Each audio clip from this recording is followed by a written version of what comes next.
during a family getaway. My parents took my credit card and laughed. "You won't need this," they said. I grinned and replied, "Funny, I just canceled it." The moment the hotel manager entered, their laughter stopped. I knew this trip would be a disaster before we even left home. My parents have always felt entitled, like the world owed them everything. I should have seen this coming when my dad suddenly invited me to join them on a Florida vacation, even though we hadn't talked much in years, unless they wanted something. But I went, mostly because my younger brother, Nathan, begged me to come. He's the only family member I care about, so I figured, why not? A week in Florida couldn't be that bad. I was wrong. From the moment we arrived, my parents treated me like a walking ATM. They assumed I'd pay for everything, no asking, just expecting. It started small: coffee, snacks, a cab ride to the hotel, but by the second day, they were charging meals to my room, booking activities in my name, and treating my credit card like their own personal account. I confronted them, and my mom brushed me off. "Don't be dramatic," she said. "You make plenty of money. What's a little vacation cost?" My dad nodded like it made perfect sense. "It's not like you have a family to look after. You should be grateful we invited you." I was fuming. They invited me on my own dime, are you kidding? The final straw came on the fourth night. We were in the hotel lounge when my dad pulled out my credit card, grinning like a child with a new toy. "You won't need this," he said, slipping it into his pocket. My mom giggled along. I smiled. "Funny, I just canceled it." Their expressions went from smug to shocked in an instant. "What?" my dad said, a mix of disbelief and panic creeping into his voice. I showed them my phone screen: "Card successfully cancelled." My mom's jaw clenched. "You're kidding, right?" I shrugged. "Nope, bank said all transactions will be declined. Hope you weren't planning to use it." Right then, the hotel manager walked in, tall, businesslike, and sharp in a well-tailored suit. He didn't waste any time. "Mr. and Mrs. Reynolds," he said, addressing my parents, "there seems to be an issue with your account. Your credit card has been declined." My parents exchanged confused looks before my dad spoke. "It's a mistake," he said quickly. "Run it again." The manager raised an eyebrow. "We've already tried multiple times." Turning to me, he asked, "Would you like to provide another form of payment for the room, sir?" My parents immediately looked to me, expecting me to fix it, like I always had before, but not this time. I leaned back, crossed my arms, and said, "Oh, I'm not paying for their room. That's on them." My mom's face went crimson. "Excuse me?" My dad scoffed. "Don't be ridiculous." But the manager wasn't having any of it. "If that's the case," he said coolly, "Mr. and Mrs. Reynolds, you need to settle your balance immediately, otherwise, we'll have to ask you to vacate the room." That's when they lost it. My mom started yelling about how unfair it was, how they were my parents, and I owed them. My dad turned to me, his voice low and threatening. "You canceled that card without telling us? Do you know what you've done?" "Oh, I know exactly what I've done," I said calmly. "I stopped you from using me like an ATM." The manager cleared his throat. "If you cannot provide a valid form of payment, we'll have no choice but to contact the authorities." That's when the real screaming began. My mom wailed about how I was ruining the trip, while my dad ranted about how disrespectful kids today were. The other guests in the lounge stared, some even stopping what they were doing to watch the spectacle. Nathan, who had been quiet up until now, finally spoke. "Why don't you just pay for your own room?" he suggested. Simple, logical. But my dad snapped, "Stay out of this." That was the mistake that set everything off. Nathan, who had spent his entire life watching our parents manipulate me, had had enough. And what he did next, well, that's when the real chaos erupted. Nathan stood up, his chair nearly toppling over. His face was flushed, not from embarrassment, but from rage. He had always been the quiet one, trying to avoid conflict, but something inside him snapped. "No," he said firmly, "I'm not staying out of this. I'm done pretending this is okay." My dad was taken aback, his expression a mix of shock and fury. "You don't talk to me like that," he snarled. "Sit down." Nathan didn't sit. He turned to me. "Let's go," he said. "I don't want to be here anymore." I hesitated. I didn't want to leave him alone with them. "Go where?" my mom barked. "You're a kid, you can't just leave." Nathan rolled his eyes. "I'm 18, I can do whatever I want." That's when my dad lunged, not at me, but at Nathan. He grabbed Nathan's wrist, yanking him back toward the table. Nathan winced, struggling to pull away, but my dad held on, his grip tightening. "You think you're grown now?" My dad sneered. "You think you can just walk away from this family?" "Let him go," I said, my voice icy. He didn't. His fingers dug into Nathan's skin. I stood up so quickly that my chair crashed to the floor with a loud thud. The entire lounge fell silent, every eye in the room on us. "Let him go," I repeated. My dad glared at me, but something in my expression must have given him pause, because his grip loosened just enough. Nathan wrenched his arm free and backed away, breathing heavily. And then, in a moment of perfect karma, the hotel manager stepped forward again. "That's enough," he said coldly. "Mr. and Mrs. Reynolds, I need you to come with me now." My mom scoffed. "What? Why?" The manager didn't even flinch. "Because multiple guests have reported that you physically grabbed a young man against his will, and your account is still unpaid. Security is on their way." For the first time that night, my parents looked genuinely scared. My dad turned to me, his voice desperate. "Listen, we need to talk about this. We're still family. You don't want to do this." I tilted my head. "No, you don't want me to do this, but I think I do." Before he could respond, two security guards walked in, large, no-nonsense guys who weren't there to argue. "Is there a problem here?" one asked. The manager nodded. "Escort them out." My mom laughed, but it was a shrill, disbelieving sound. "You can't be serious, we're guests here." "Not anymore," the manager replied. That's when my dad tried one last thing. He turned to Nathan, his voice almost pleading. "You're really going to let them do this to us?" he asked. "After everything we've done for you?" Nathan looked at his hand, still red from where my dad had grabbed him. He glanced up at my dad, then spoke. "You didn't do anything for me," Nathan said. "You did everything to me."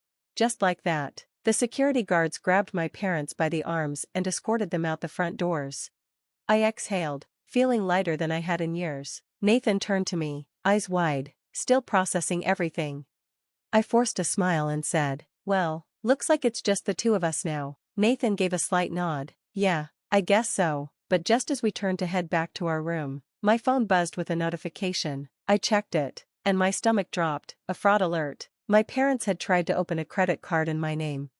I stared at the screen, still in shock. Fraud alert. My parents had actually tried to get a new card under my name. Nathan noticed my reaction. "What is it?" I handed him the phone, and his face twisted in disgust. "Are you serious?" he said. "Nope," I muttered. "They didn't even wait an hour before trying to screw me over again." I didn't waste time. I dialed the bank and called right there in the hotel lounge. After a few rings, someone picked up. "Hello, this is Mark from Capital One Fraud Prevention. How can I assist you?" "Yeah," I said, keeping my voice level. "I just got an alert. Someone tried to open a credit card in my name. It wasn't me." Mark became serious immediately. "Got it. I'll need to verify a few details and then we'll start investigating." I answered the security questions, confirmed my identity, and within moments, he was digging through my account records. "Okay," he said. "It looks like the application was made just a few minutes ago from a device connected to a guest Wi-Fi network at Sunview Resort in Florida." I almost laughed. "That's where I'm staying." They didn't even bother to hide it. Nathan shook his head, stunned. Mark continued. "We'll block that application right now. I'd also recommend freezing your credit immediately. Should I transfer you to our identity theft department?" "Yeah," I said. "Please do." As I was on hold, Nathan crossed his arms. "So, what now? Just keep shutting them down every time?" I clenched my jaw. "No, this time, we go on the offense." When my call ended, I pulled up my parents' contact info. Then, for the first time, I dialed their number. It rang twice before my dad answered, his voice still thick with anger. "Oh, now you want to talk?" I didn't waste time. "Hey, Dad, just wanted to let you know your fraud attempt got flagged. My bank's investigating it now."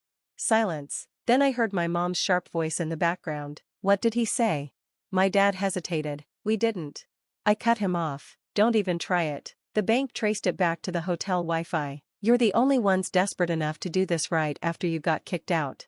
"You're being ridiculous," my mother snapped, now fully on the phone. "We were just trying to fix things. You left us stranded." I nearly choked on a laugh. "Fix things by committing identity theft?" "We had no choice," she hissed. "We have nothing left." "You did that to yourselves," I said, coldly, And by the way, I just froze my credit. You won't be able to try this again. You ungrateful little. I hung up. Nathan let out a breath. Unbelievable.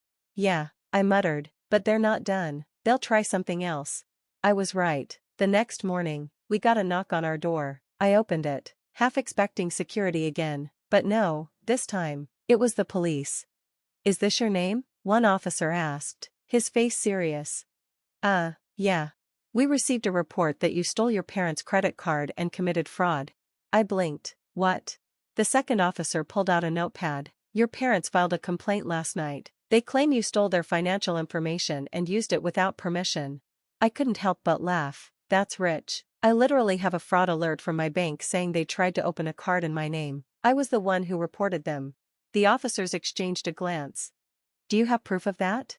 Oh, you bet I do. I showed them the bank notifications, the call logs, and the email confirming my credit freeze. I made sure they saw everything with the correct timestamps. The officers nodded slowly. Well, one of them said, that certainly changes things.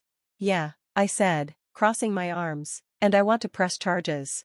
For the first time, I felt a sense of power. My parents had been so good at manipulation for so long, but this time, they'd gone too far. All right, the first officer said, slipping his notepad into his pocket. This isn't looking good for them. The second officer nodded. And you're sure you want to press charges? I didn't hesitate. Yes, 100%. Nathan looked at me, surprised, not because he disagreed, but because he never thought I'd actually go this far. 4 years, we'd tolerated their abuse, their manipulation, their sense of entitlement, but not anymore. The officers took my statement, gathered the evidence, and promised to follow up with me. Then, they left. Nathan exhaled. Holy crap, you actually did it. Yep, I said, and I'm not finished. I knew exactly where my parents were. After getting kicked out of the hotel, they had nothing, no credit cards, no cash, just their luggage and their pride. I was sure they were scrambling for a way out, so I decided to make things worse. While the police handled the fraud case, I called the rental car company. Hi, I said sweetly, I need to report a vehicle that might be at risk of unauthorized use. My parents had rented a car in my name before we even left, another thing they didn't bother to tell me, but it was still in my name. I explained the situation to the company, how I was the legal renter, how my parents were committing fraud, and how I feared they'd try to take the car. The customer service rep was more than willing to help. No problem, she said. We'll report the vehicle as unauthorized and have security retrieve it immediately. Oh, and they'll be blacklisted from renting from us again. Nathan laughed when I told him, dude, you're destroying them. Yeah, I said, and I'm just getting started. The best part came later that afternoon when I got an update from the police. My parents had been picked up at a cheap motel after making a scene when their card got declined again. They'd been begging strangers for help, claiming we'd scammed them. The police didn't believe them. They were arrested for attempting identity theft. And since my dad had grabbed Nathan the night before, the hotel manager handed over security footage, adding an assault charge to their list. But it got even better. When the rental car was towed back, they found a stash of stolen hotel items inside, towels, a mini fridge, you name it. So, guess who got slapped with theft charges? Yep.